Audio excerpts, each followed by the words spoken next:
오늘 은혜 받으실 하나님의 말씀은 마가복음 10장 17절에서 31절 본문으로 나의 우선순위라는 말씀으로 은혜를 나누고자 합니다. 오늘 마가복음에 한 사람이라고 나와 있는데 누가복음에는 관원이라고 나와요. 그리고 마태복음에는 이 한 사람이 부자라고 나와요. 즉 관원이면서 부자인 거예요. 그리고 젊은 사람이에요. 한 사람이 예수님께 나와서 질문을 합니다. 17절 예수께서 길에 나가실 때 한 사람이 달려와서 꿇어앉아 묻자오되 선한 선생님이여 내가 무엇을 하여야 영생을 얻으리이까. 이 관원이었던 사람이, 젊은 사람, 부자였던 사람이 무엇에 관심이 있어요? 영생에 관심. 그래서 내가 무엇을 하여야 영생을 얻을 수 있습니까? 예수님을 선한 선생이라고 이렇게 부르고 있는 거예요. 선한 선생님. 상당히 점잖은 모습으로 달려와서 꿇어앉아서 예수님께 점잖게 이제 신앙의 문제, 영생을 얻고자 예수님께 묻습니다. 젊은 관원이라고 했어요. 부자라고 했어요. 예수님께서 그의 질문을 들으시고 어찌하여 네가 나를 선하다고 하느냐? 하나님 한 분 외에는 선한 이가 없느니라. 18절에 말씀하십니다. 예수께서 이르시되 내가 어찌하여 나를 선하다 일컫느냐? 하나님 한 분 외에는 선한 이가 없느니라. 이렇게 그 사람이 어찌 보면 좀 부끄러웠을지도 몰라요. 젊은 부자요, 관원이요, 이제 영생을 가지고 어떻게 영생을 얻을 수 있습니까? 물어볼 때 내가 어찌하여 나를 선하다 일컫느냐? 라고 이렇게 예수님께서 반문하십니다. 이 사람이 당황했을지도 몰라요. 그런데 주님께서 그에게 오히려 반문합니다. 네가 계명을 지켰느냐? 19절 내가 계명을 안 하니 살인하지 말라, 간음하지 말라, 도적질하지 말라, 거짓 증거하지 말라, 속여 취하지 말라, 네 부모를 공경하라 하였느니라. 이러한 계명들을 지켰느냐? 라고 물어보니까 이 젊은이가 얼굴이 환해집니다. 다 지켰다는 거예요. 20절 여짜오되 선생님이여 이것은 내가 어려서부터 다 지켰습니다. 다 지켰다고 의기양양하게 예수님께 이렇게 다 지켰다고 말하는 이 젊은이의 모습을 생각합니다. 계명요? 제가요 어려서부터 다 지켰습니다 라고 자신있게 말합니다. 부모를 공경했고요, 도적질도 하지 않았습니다, 살인하지 않았습니다, 간음하지도 않았고요, 이제 거짓 증거하지도 않고 남의 것을 탐내지도 않았어요 라고 자신있게 말하는 것을 봅니다. 분명 자신 있었던 거예요. 예수님께 계명 지켰다고 자신있게 말할 수 있었던 거예요. 그런데 우리 오늘 본문 22절에 보면 그가 예수님의 말씀을 듣고 근심하며 갔다고 말하고 있는 것입니다. 우리가 여기서 알 수 있는 것은 계명을, 하나님의 말씀을 암기하듯이 머릿속으로 지키는 것이 문제가 아니라, 신앙은 아는 것이 문제가 아니라 지키는 겁니다. 행동을 하는 것입니다. 행동하는 데까지 나아가는 것입니다. 예수님의 질문의 요지는 한마디로 네가 계명을 실천하며 살았느냐? 알고 있는 것을 네가 실천하며 살았느냐? 라고 묻는 것입니다. 당당했던 이 젊은이가 계명 내가 다 지켰습니다 라고 당당했던 젊은이가 그 당당함은 다 어디로 사라지고 근심하며 돌아갔다는 것을 우리가 오늘 본문을 통해서 알 수가 있었는데, 이 사람의 삶은 알고는 있었지만 행동이 따라주지 않는, 어찌 보면 관념적인 머리로만 알고 있는 신앙생활이지 않았나 라고 생각할 수가 있습니다. 우리 성도님 중에서도 그래도 나 정도 믿으면 괜찮아, 잘 믿어 라고 생각할 수도 있습니다. 하나님의 말씀 잘 지키고요, 십계명 잘 지키고요, 주일 성수 잘했습니다, 11조 잘합니다, 그러면서 이렇게 오늘 부자 청년처럼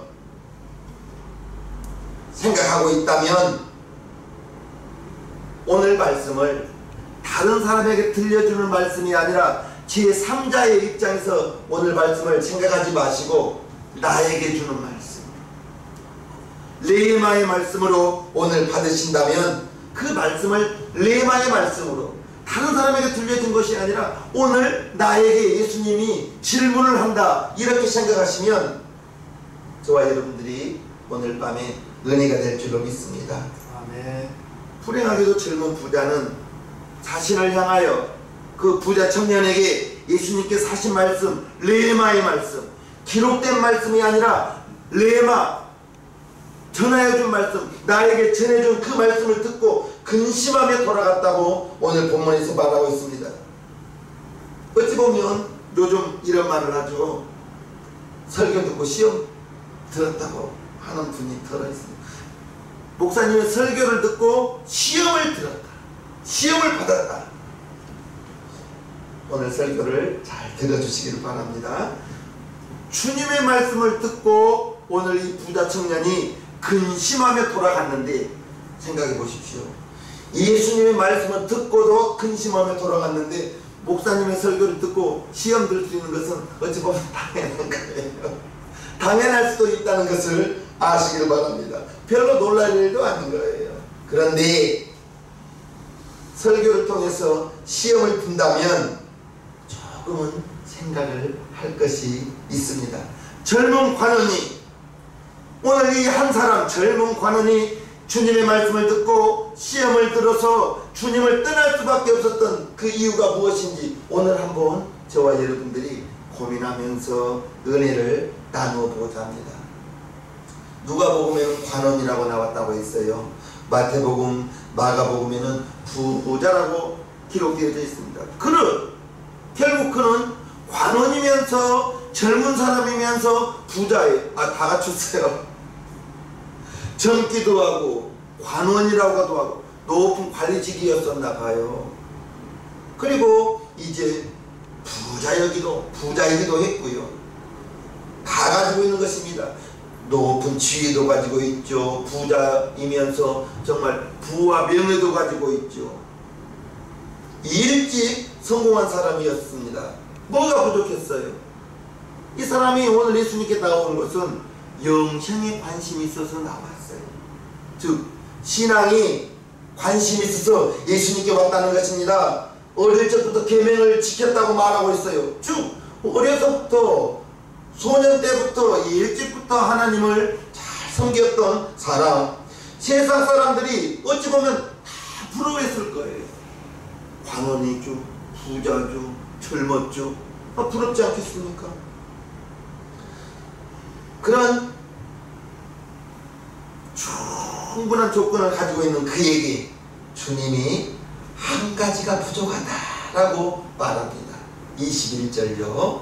예수께서 그를 보시고 사랑하사 가라사대 내게 오히려 한 가지 부족한 것이 있으니 가서 내 있는 것을 다 팔아 가난한 자들을 주라. 그리하면 하늘에서 보화가 네게 있으리라. 그리고 와서 나를 쫓으라 하시니.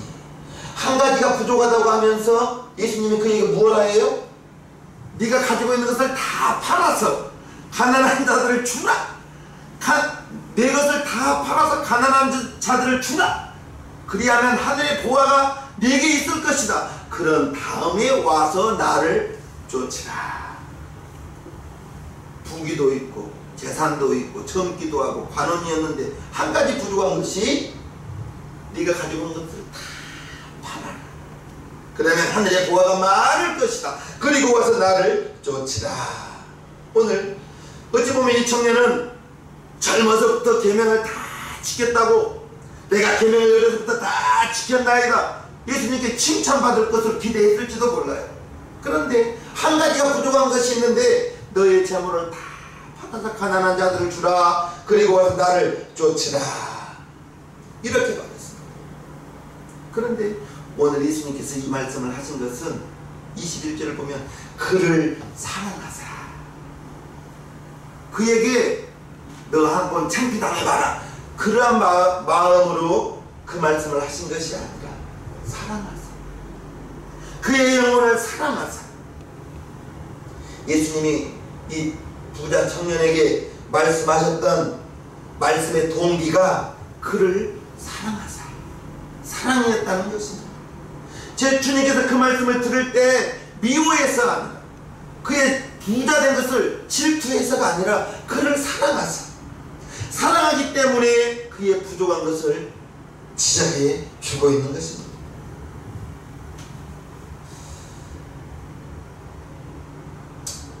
제가 혹시라도 우리 성도님들에게, 여러분들에게 무엇을 지적한다, 제가 잘 지적을 하지 못해요.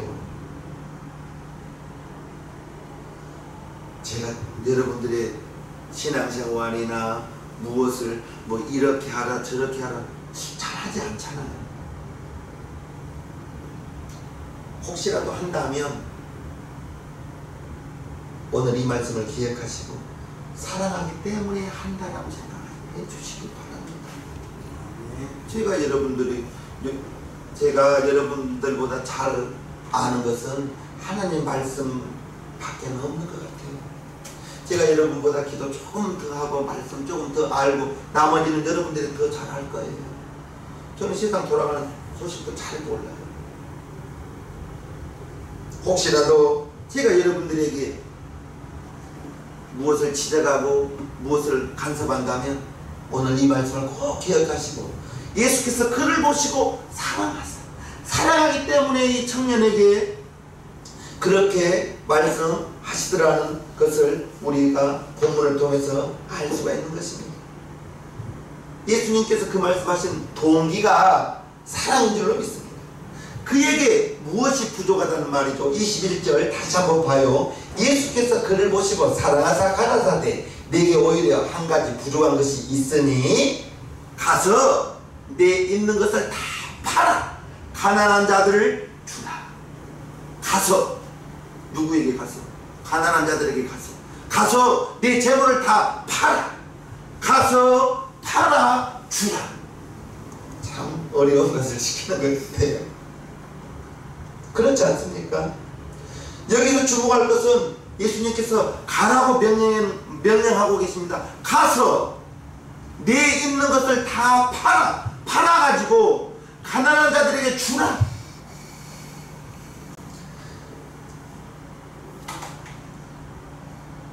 우리가 사랑, 명사입니다. 그런데 명사이면서 동사, 말로 사랑하는 것이 아니라 행함, 말로만 사랑하는 것이 아니라 사랑의 모습을 보여야 사랑이 되는 거죠. 즉 명사, 사랑이라는 것은 명사이면서 동사라는 것을 우리는 알 수가 있습니다. 주님이 부자 청년에게 한 가지 부족한 것을 채우기 위하여 고통받고 있는 형제들에게 삶의 현장으로 가서 네가 가지고 있는 것을 다 팔아서 그들을 나누어 주라, 그들에게 나누어 주라, 이렇게 말씀하고 있는 것입니다. 내가 가지고 있는 것을 나누어 준다는 거 결코 쉬운 일이 아닙니다. 더군다나 그것이 물질이라면 나눔이라는 것이 쉽지가 않죠. 여러분들이 가지고 있는 것을 이웃들과 나누라고 우리 주님이 말씀하신다면 그거 물질이기 때문에 쉽지는 않은 거예요. 삭개오 집을 방문했던 예수님이 삭개오가 예수님과 하룻밤을 유하합니다. 삭개오야, 오늘 내가 너희 집에 유하해야겠다. 하룻밤을 삭개오 집에서 예수님이 주무십니다. 밤새도록 어떠한 대화를 나누었는지는 성경에 정확하게 기록되어져 있잖아요. 만약에 밤새도록 예수님과 삭개오가 나누었던 대화를 다 기록했다면 우리 성경 다 일독 못해요. 대략 하룻밤 주무셨다라고만 기록되어져 있어요. 그러나 하룻밤 주무시는 동안에 무슨 대화를 나누었는지 우리는 알 수 없지만 하룻밤을 주무신 다음에 삭개오가 예수님께 이처럼 고백합니다. 누가복음 19장에 삭개오가 서서 주께 여짜오되 주여 보시옵소서 내 소유의 절반을 가난한 자들에게 주겠사오며 만일 네 것을 토색한 일이 있으면 4배나 갚겠나이다. 이제까지는 예수님을 모시기 전까지는 정말 물질을 위해서 살았습니다. 세리장이었습니다. 정말 로마에 바치는 세금 외에 힘껏 세금을 거두어서 자기를 위해서 물질을 모았던 삭개오였습니다. 그런데 예수님과 하룻밤을 주무신 다음에 잔 다음에 삭개오의 삶이 완전히 변화되어 버린 거예요. 이제껏 물질을 남의 것도 내 것이요 내 것도 내 것이라고 생각하면서 살았던 삭개오가 정말 힘써서 세금 바치고 나머지는 다 내 것이라고 내 주머니에 착복했던 삭개오가 주여 보시옵소서 내 소유 절반을 팔아서 가난한 자들에게 주겠습니다. 놀라운 고백이죠. 놀라운 고백입니다. 만일 네 것을 빼앗은 일이 있다면 4배나 갚겠나이다. 이렇게 말하고 있는 것을 우리가 볼 수가 있습니다. 가진 것의 절반을 가난한 자들을 위해서 주겠다. 이렇게 말하고 있는 것 보면 삭개오의 삶이 이제 완전히 물질 때문에 살았던 삭개오가 이웃을 돌볼 수 있는, 이웃을 둘러보는, 약한 자들 돌아보는 그러한 사람으로 변했다는 것을 우리는 알 수가 있는 것입니다. 예수님을 믿는 다음에는 저와 여러분들의 삶은 조금은 달라져야 됩니다. 조금은 달라져야죠. 왜요? 우리는 이 땅을 따뜻한 삶을 살아가고 모태에서 남자와 여자로 지어져서 이 땅에 태어납니다. 어머니 태에서 남자와 여자로 지음받아 이 땅에 태어나서 80년, 90년 이 땅에 살면서 이 80년, 90년 살면서 천국을 우리가 예비하며 사는 것입니다. 이 땅에서 예비하며 천국을 위하여 살아갈 때 주를 위하여 열심히 일하는 자, 애쓰고 수고한 자 생명의 멸류관, 영광의 멸류관으로 갚아주신다고 말씀하셨는데 만약에 십자가 오른편 강도의 삶과 그의 멸류관과 사도 바울의 멸류관이 같다면 이거 불공평하겠죠. 십자가 오른편 강도는 죽기 직전에 예수님 영접하고 구원받은 그 사람과 결혼도 하지 않고 이방인의 사도로 예수님을 만난 그 후로 평생을 주님만을 위해서 살았던 사도 바울의 그 멸류관이 같다면 이거 불공평하겠죠.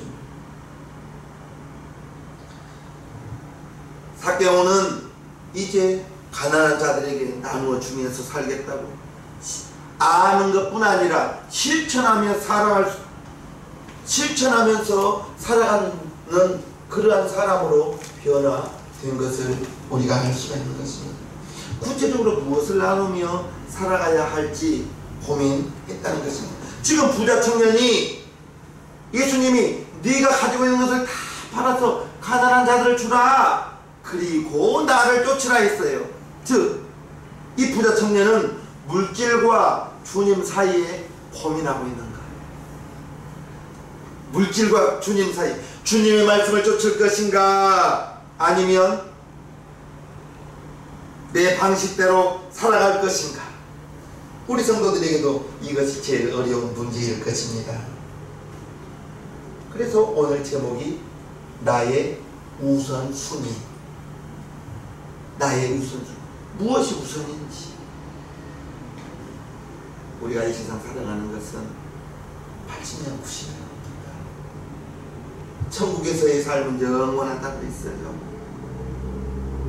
영원한 삶과 80년, 90년의 삶을 비교할 수 없는 것입니다.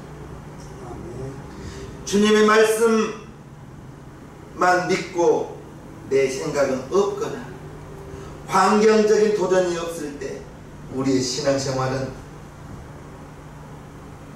얼마나 좋겠어요.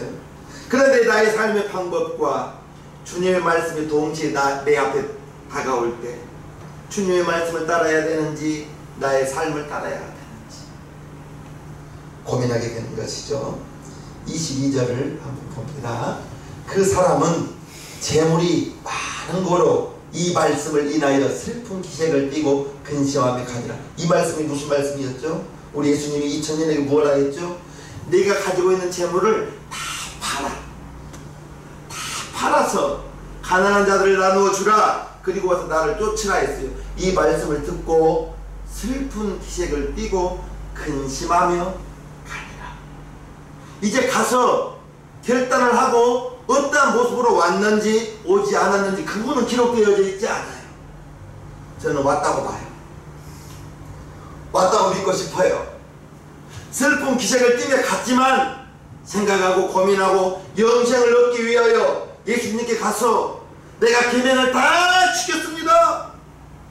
칭찬받을 줄 알았는데 내게 한 가지 부족한 것이 있다 하면서 예수님께서 네가 가지고 있는 것을 다 팔아 가난한 자들을 주라. 그리고 와서 나를 쫓으라. 그 말씀을 듣고 집으로 돌아갔어요. 가서 고민했겠죠. 나는 왔다고 봅니다. 그렇게 믿고 싶어요. 쉽게 얘기하면 주님의 말씀을 듣고 시험 든 거예요. 시험을 들었어요. 시험은 통과해야죠. 시험은 통과해야 되는 것입니다. 우리 교회들은 없지만 간혹 목사님 설교를 듣고 교회를 안 나오신 분이 있어요. 그래서 이렇게 신방을 갑니다. 신방을 가서 집사님 이제 그동안 무슨 일 있으셨어요? 왜 교회 안 나오셔요? 라고 묻습니다.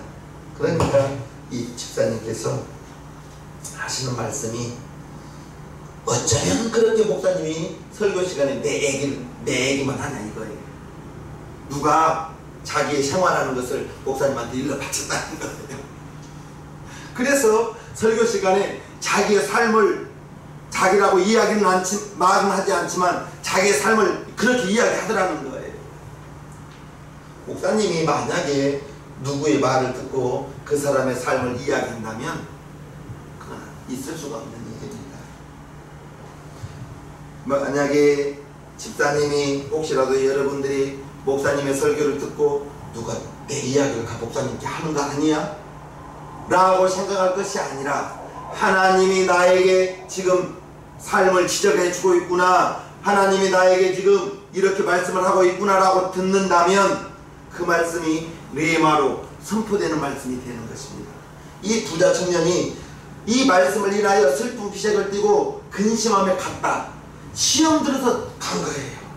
시험 들어서 갔는데 집에 가서 결단하고 예수님의 말씀을 쫓아서 다 팔아.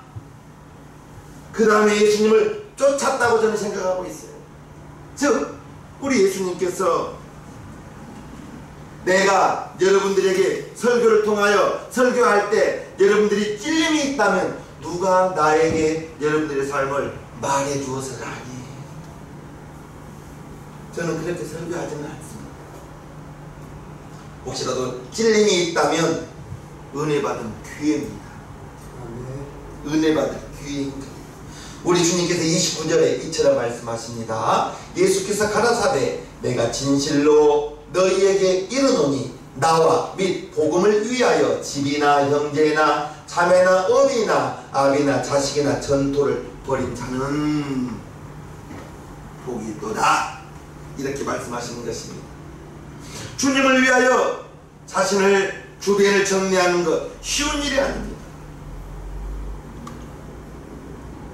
예수님이 나를 위하여 복음을 위하여 집이나 형제를 버린 자 아비나 자식을 버린 자 복이 있다라고 했을 때 베드로가 이처럼 말하죠. 베드로가 여자와 가로되 보소서 우리가 모든 것을 버리고 주를 쫓았나이다. 베드로가 예수님께 부름받을 때는 어떨 때예요? 누가복음 5장에 마치 그대로 그물을 던졌는데 그날따라 한 마리를 못 잡았어요. 그물을 털고 있습니다. 내일을 위해서. 그럴 때 그물을 털고 있는 베드로의 마음은 어떻겠어요? 밤새도록 실패했잖아요. 고기를 잔뜩 잡아도 부족하거든요. 아이들 있죠. 장모님 모시고 살죠. 베드로는 물질이 반드시 필요한 사람인데 밤새도록 한 마리도 못 잡았으니 그의 마음은 얼마나 착잡하겠어요. 이제 무슨 돌아가는 집으로 돌아가는 발걸음이 무겁게만 할 거예요. 그렇게 무거운 마음으로 그물을 싣고 있을 때 예수님이 이때 다가와서 배를 좀 띄우시오. 그리고 베드로의 배에서 설교를 하고, 베드로는 그 말씀 들으러 갔던 게 아니에요. 예수님이 그 자리에 와서 베드로의 배를 띄웠는데 어쩔 수 없이 배를 띄워서 배에 앉아있다가 예수님의 말씀을 들었던 거예요. 그리고 예수님께서 얼만큼 설교를 했는지는 모르지만 설교를 마치시고 깊은 곳에 가서 그물을 내리라. 그 낮에 깊은 곳에 그물이 고기가 없을 때예요. 그런데 베드로가 주여 내가 말씀에 의지하여, 밤새도록 고기를 한 마리도 잡지 못했지만 말씀에 의지하여 깊은 곳에 그물을 내리겠나이다. 내렸더니 밤새도록 한 마리도 잡지 못했는데 내렸더니 예수님이 물고기를 잔뜩 모아놓고 내리는 자리에 잔뜩 모아놔서 한 번 내려서 두 배에 채울 만큼 잡았다고 누가복음 5장에 기록되고 있잖아요. 그리고 이제 그물을 버리고 나를 쫓으라. 이제 네가 살아남는 어부가 되리라 했을 때 배와 그물을 버려두고 예수님을 쫓았잖아요. 베드로가 그랬어요. 그래서 주여 우리가 모든 것을 버리고 주를 쫓았나이다 자신있게 대답했던 베드로입니다. 주님의 제자가 된다는 것은 버릴 수 있는 용기도 있어야 되고요, 실천할 수 있는 믿음, 아는 것을 실천할 수 있는 이건 믿음입니다. 아는 것으로 맞춰서는 안 되는 거예요. 행함이 없는 믿음은 죽은 믿음이라고 야고보서에 기록하고 있지 않습니까? 이 부자 청년이 먼저 해야 할 것은 내 재물을 다 팔아서 가난한 자들에게 나누어 주라. 그리고 와서 나를 쫓으라. 죽고자 하면 살고 살고자 하면 죽는다고 했던 것처럼 30절에 금시에 있어 집과 형제와 자매와 모친과 자식과 전토를 100배나 받되 핍박을 겸하여 받고 내세의 영생을 받지 못할 자가 없느니라 라고 우리 예수님께서 말씀하십니다. 놀라운 축복의 말씀이죠. 집과 형제와 자매와 모친과 자식과 전토를 100배나 받는다. 그리고 영생을 얻지 못할 자가 없다 라고 말씀하고 있는 것입니다. 즉 우리가 주를 위하여 버려야 한다. 우리 예수님께서 자기를 쫓아오는 제자들과 무리들에게 말씀하시죠. 나를 따라오려거든 먼저 자기를 부인하고 자기 십자가를 지고 부인하기는 얼마나 어려워요. 부인한다는 것은 나는 없다는 거예요. 나는 죽었다는 거예요. 그래야 주님을 따라갈 수 있다는 것이요. 나 부인하기도 힘든데 또 무엇을 지고 따라오라고요? 십자가를 지고 따라오래요. 그래야만 주님의 제자가 될 수가 있고, 그 길은 넓어요 좁아요? 좁아요. 그 문은 커요 작아요? 그 문이 작아요. 그래서 문이 작고 그 길이 협소하여 찾는 이가 많다고 했어요? 적다고 했어요? 적다고 했어요. 주님을 따라가는 길은 회중이 가는 길이 아니에요. 좁은 문이에요. 좁은 길이에요. 그 길을 지금 저와 여러분들이 가고 있는 거예요. 친척들에게 손가락질 당할 수 있고 이웃들에게 손가락질 당할 수 있습니다. 우리 사랑하는 성도님들, 우리는 절대 주님 앞에 가서는 안 되죠. 내가 가서 주님 빨리 오세요, 빨리 와서 나 좀 도와줘, 이러면 절대 안 되는 것이죠. 기도보다 앞질러 가서도 안 되고요. 무엇을 시작하려거든 천천히 기도하고 시작하시기 바랍니다. 아멘. 기도하는 것뿐 아니라 응답받고 시작해야죠.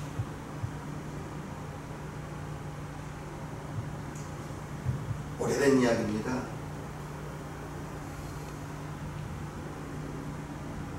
지금처럼 다리가 이렇게 많이 건설될 때가 아니죠. 부흥사 목사님이 지금 강을 건너가야 돼요. 큰 물이 졌어요.